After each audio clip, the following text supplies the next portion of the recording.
Good morning students. आज हम पढ़ेंगे क्लास 6 का chapter number 5 major domains of the earth.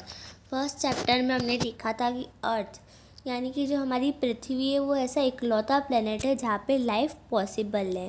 Human beings जो रहते हैं उनको ज़िंदा रहने के लिए कुछ चीज़ों की ज़रूरत होती है, कुछ बेसिक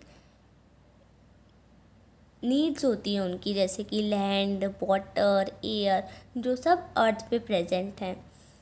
अर्थ की जो सरफेस है वो एक कॉम्प्लेक्स जोन है जहाँ पे 3 मेन कंपोनेंट मिलते हैं इन्वायरमेंट के। अब वो 3 मेन कंपोनेंट क्या है? वो 3 मेन कंपोनेंट है solid means land, water and air.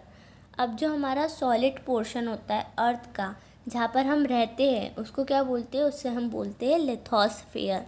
Gaseous layer जो होती है, जो हमारे अर्थ के आसपास रहती है, जिससे जो हमारा अर्थ रहता है वो सराउंडेड रहता है, उसको हम बोलते हैं एटमॉस्फेयर, जहाँ पे ऑक्सीजन, नाइट्रोजन, कार्बन डाइऑक्साइड और बहुत सारी दूसरी गैसेस भी होती हैं। वाटर जो है, वाटर एक बहुत ही ज़्यादा बड़ा हिस्सा कवर करता है हमारे अर्थ की सरफेस का, और उस एरिया को बोलते हैं हम हाइड्रोस्फीयर। जैसे ये हमारा अर्थ है।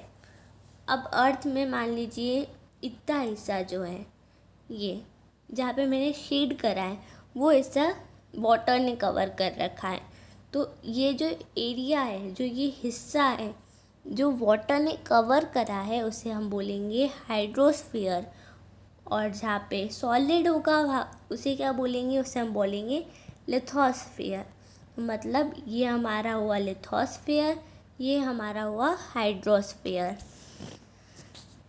हाइड्रोस्फीयर में भी वाटर के अलग अलग फॉर्म्स होते हैं, जैसे आइस, वाटर, वेपर। आइस मतलब बर्फ़, तो बर्फ़ में होता है बहुत बार पानी के फॉर्म में होता है, और बहुत बार वाटर वेपर के रूप में होता है। अब हम पढ़ेंगे बायोस्फीयर के बारे में। बायोस्फीयर क्या होता है? बायोस्फीयर एक नैरो जोन होता है जहाँ पे हमें लैंड, वाटर और एयर तीनों एक साथ मिलते हैं, जो हमारी लाइफ के लिए बेसिक चीज़ें, बेसिक नीड्स हैं। अब यहाँ पे कुछ वर्ड ओरिजिन में हमें बताया है कि ग्रीक लैंग्वेज में इन शब्द का मतलब क्या होता है। तो चलिए देखते हैं। लिथोस का मतलब क्या होता है? लिथोस का मतलब होता है स्टोन। एटमॉस का मतलब है वेपर। हुडोर का मतलब है वाटर। और बायोस का मतलब है लाइफ। अब आप यहाँ देख रहे होंगे कि ये जो शब्द हैं इनका मतलब भी वही है, उनकी डेफिनेशन भी वही है। जैसे कि एटमॉस का मतलब है वेपर, और गैसियस लेयर जो अर्थ को सराउंड करती है उसका भी वही मतलब होगा। हाइड्रोस का मतलब है वाटर, और इधर भी वाटर कवर करने वाले एरिया को हम हाइड्रोस्फीयर बोलते हैं। अब इनमें से ये जो डेफिनेशन दिख रही है ना, ये आईएमपी है, तो आपको इन्हें टिक कर लेना चाहिए। जैसे कि ये solid portion of earth on which we live is called lithosphere. Gaseous layer that surround on the earth is atmosphere. ये डेफिनेशन टिक कर लीजिए, एक ये कर लीजिए, एक ये कर लीजिए, एक ये कर लीजिए। ये सब डेफिनेशन है, ये बहुत ही ज़्यादा इम्पॉर्टेंट है और एग्ज़ाम्स में भी पूछी जाती हैं, तो आपको इन्हें याद करना पड़ेगा। अब हम पढ़ेंगे लिथोस्फीयर के बारे में थोड़ा ब्रीफ में जाके। तो जो सॉलिड पोर्शन होता है अर्थ का, वो हम लिथोस्फीयर कहते हैं उसे। ये तो हमने पहले भी देख लिया। अब आगे क्या है ये पढ़ते हैं।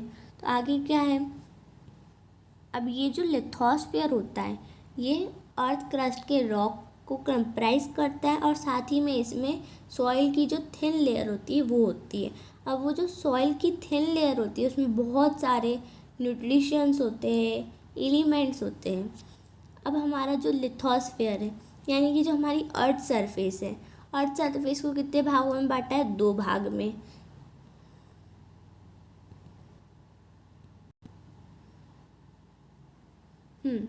दो भाग है, उनमें से जो बड़ा वाला भाग है उसको हम बोलते हैं continent, and the huge water bodies are called ocean basins.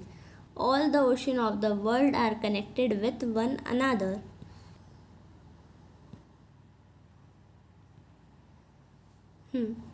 अब देखिए ये हमारा अर्थ है। अब अर्थ के दो भाग कर देंगे तो एक हमारा हो जाता है ये देखिए ये हमारा अर्थ है। अब ये वाला भाग कॉन्टिनेंट हो गया, ये हो गया ओशियन। ये समझ लीजिए कि दो भाग में बांटा, जो बड़ा वाला भाग होगा वो होगा continent and the huge water bodies are called ocean basin. अब हमारे जो वर्ल्ड की जितनी भी ओशियन है वो सब एक दूसरे से कनेक्ट रहती हैं।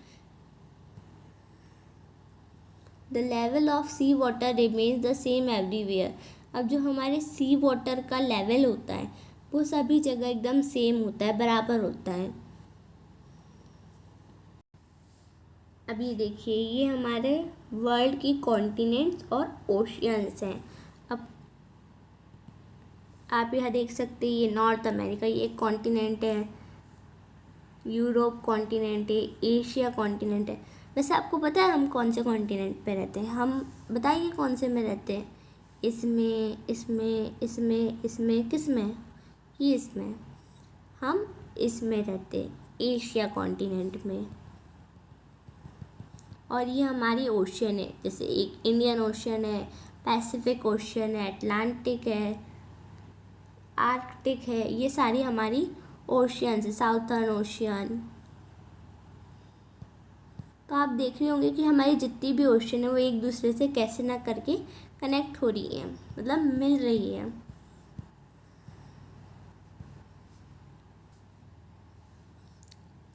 अब जो हमारे पूरे वर्ल्ड की सबसे हाईएस्ट माउंटेन पीक है माउंट एवरेस्ट।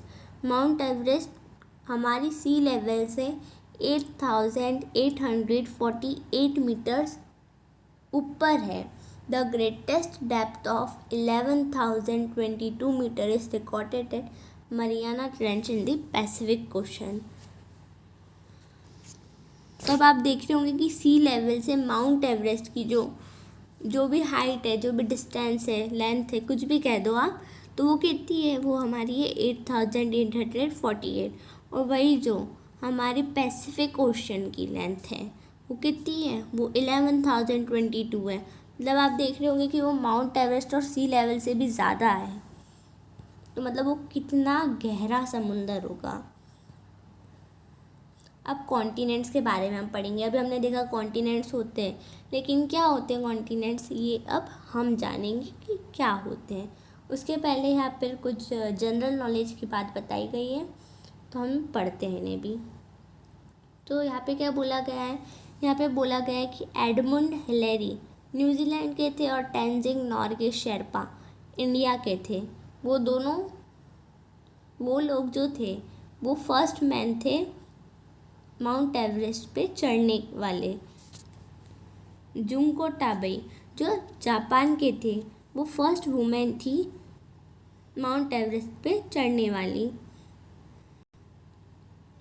और जो बचेंद्री पाल थी वो इंडिया की फर्स्ट वुमेन थी जिन्होंने माउंट एवरेस्ट पे चढ़ाई करी थी।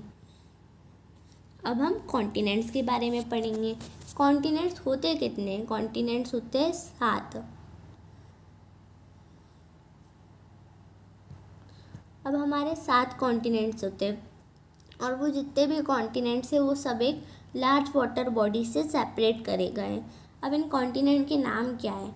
इन कॉन्टिनेंट के नाम है Asia, Europe, Africa, north America, south America, Australia and Antarctica. आप मैप पे भी जाके इन्हें देख सकते हैं। अब एशिया जो है, एशिया सबसे बड़ा कॉन्टिनेंट है।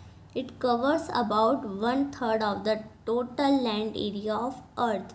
ये 1/3 एरिया कवर करता है अर्थ का। मतलब कितना बड़ा होगा? ये हमारा अर्थ है, अर्थ का 1/3 एरिया तो इसने कवर कर लिया। ये एरिया इसने कवर कर लिया, बचा इतना सा। ये जो कॉन्टिनेंट है एशिया, वो ईस्टर्न हेमिस्फीयर में, और एशिया कॉन्टिनेंट में ही हम रहते हैं। The Tropic of Cancer passes through this continent. ये जो ट्रॉपिक ऑफ कैंसर होता है, ट्रॉपिक ऑफ कैंसर भी इस एशिया कॉन्टिनेंट से पास होके जाता है। एशिया जो है वो सेपरेटेड है यूरोप से, और जब यूरोप और एशिया का लैंडमास हम कंबाइन कर देते हैं तो वो हो जाता है यूरेशिया। देखिए, ये हमारा, मान लीजिए ये हमारा यूरोप का लैंडमास है, ये एशिया का लैंडमास है।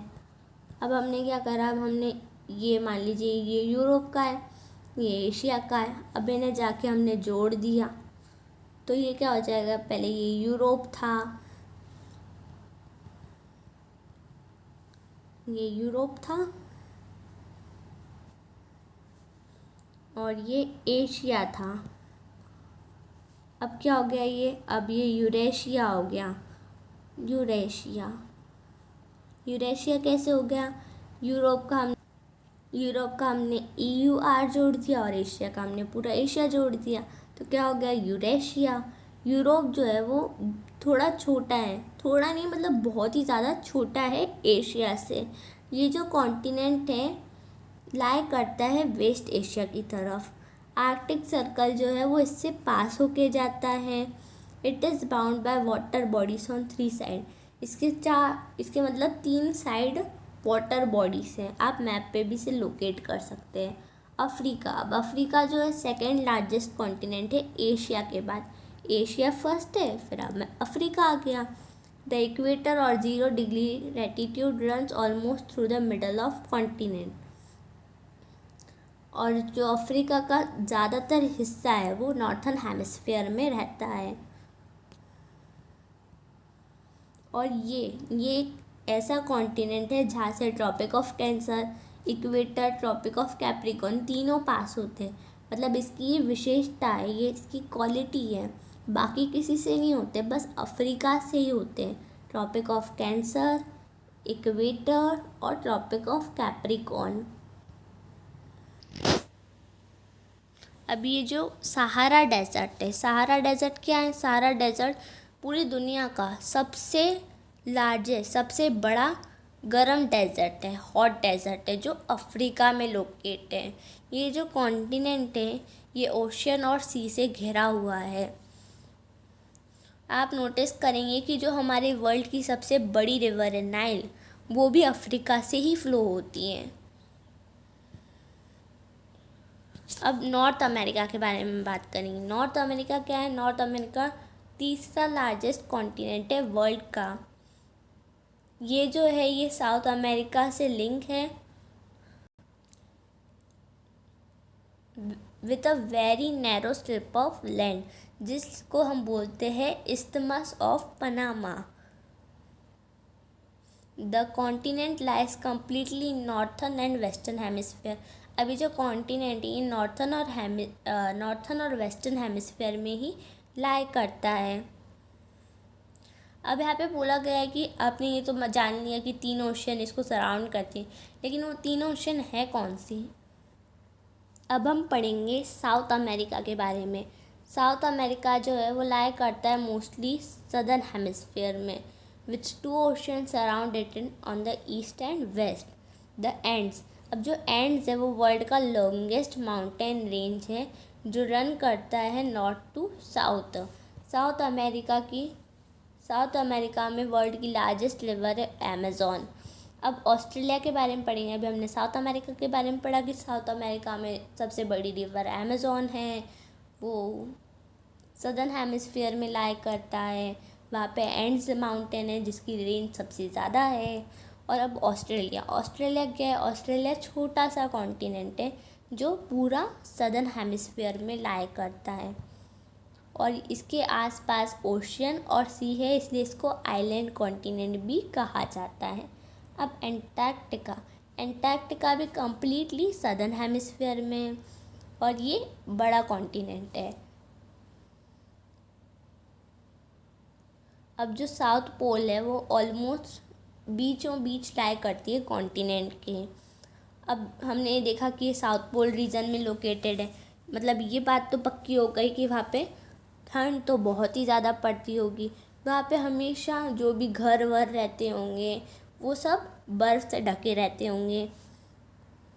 और वहाँ पे बहुत सारी कंट्रीज़ के रिसर्च स्टेशंस हैं एंटार्क्टिका में।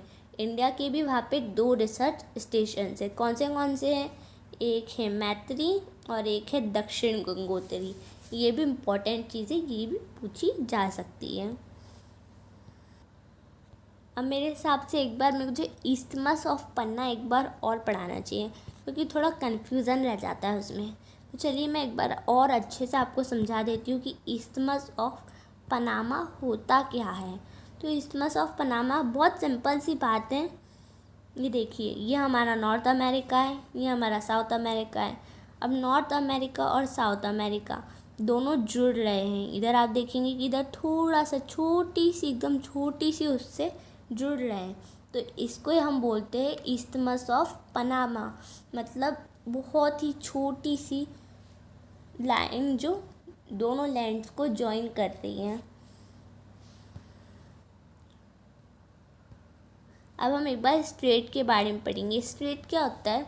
स्ट्रेट जो रहता है ना, वो एक नैरो पैसेज होता है वाटर का, जो 2 लार्ज वाटर बॉडीज जैसे सीज और ओशियन है, उन दोनों को कनेक्ट करता है। अब एक बार हम वर्ल्ड मैप पे फिर देखेंगे ओशियन और कॉन्टिनेंट्स के बारे में, जिससे आप और अच्छे से समझ सकें। अब सबसे पहले हम सबसे बड़े वाले कॉन्टिनेंट की बात करेंगे। वो कौन सा है? एशिया। तो एशिया, ये एशिया है, इसमें इंडिया भी है। इधर इंडिया आ जाता है हमारे एशिया में। एशिया बहुत बड़ा कॉन्टिनेंट है।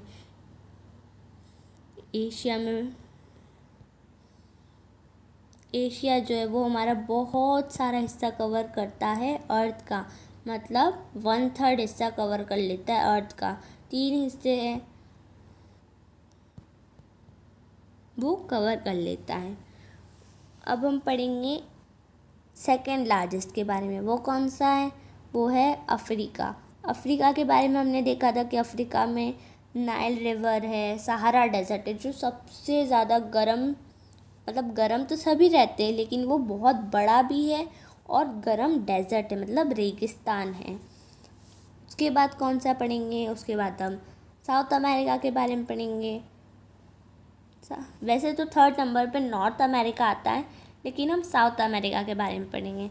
साउथ अमेरिका में क्या है? साउथ अमेरिका में अमेज़न रिवर है, एंड्स माउंटेन है जिसकी रेंज बहुत ही ज़्यादा लंबी है। फिर इधर ऑस्ट्रेलिया है जो बहुत छोटा कॉन्टिनेंट है। फिर नॉर्थ अमेरिका क्या है? North America 3rd largest continent है। और यूरोप और एशिया मिलके क्या बनाते हैं? यूरेशिया।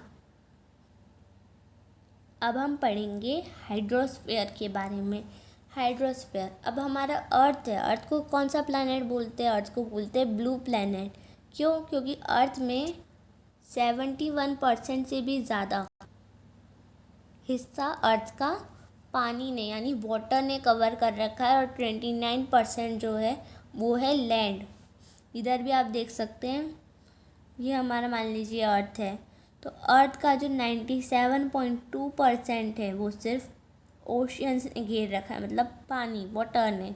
फिर इसमें इतना फ्रेश वाटर है, इतना आइस शीट्स में कवर हो रखा है, मतलब आइस बन गई है उनकी, और ये हमारा ओशियंस वाटर है। तो हमारे पास कितना ज़्यादा पानी है। Hydrosphere consist of water. अब हाइड्रोस्फीयर का मतलब ही वाटर होता है। हाइड्रो का मतलब हमने देखा था क्या होता है? वाटर।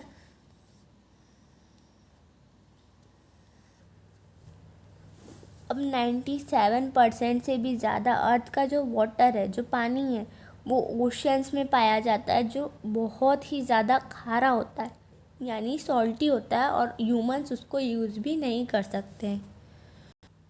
और बाकी का जो पानी बचता है वो आइस शीट्स, ग्लेशियर्स, इन सब में कन्वर्ट हो जाता है, या फिर और अंडर द ग्राउंड होता है, मतलब पानी ज़मीन के अंदर रहता है, तो उसका कोई फ़ायदा ही नहीं पड़ता है। बहुत ही कम छोटे परसेंटेज में जो पानी रहता है वो फ्रेश वाटर होता है, और उसे इंसान यानी ह्यूमन यूज़ कर सकते हैं।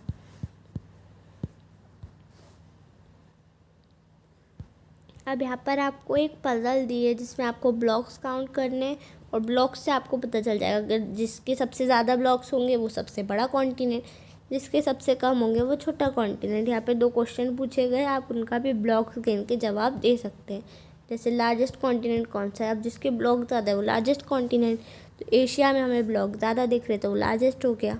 फिर यूरोप और ऑस्ट्रेलिया में से कौन बड़ा है, तो यूरोप के ब्लॉक्स ज़्यादा दिख रहे तो यूरोप बड़ा है।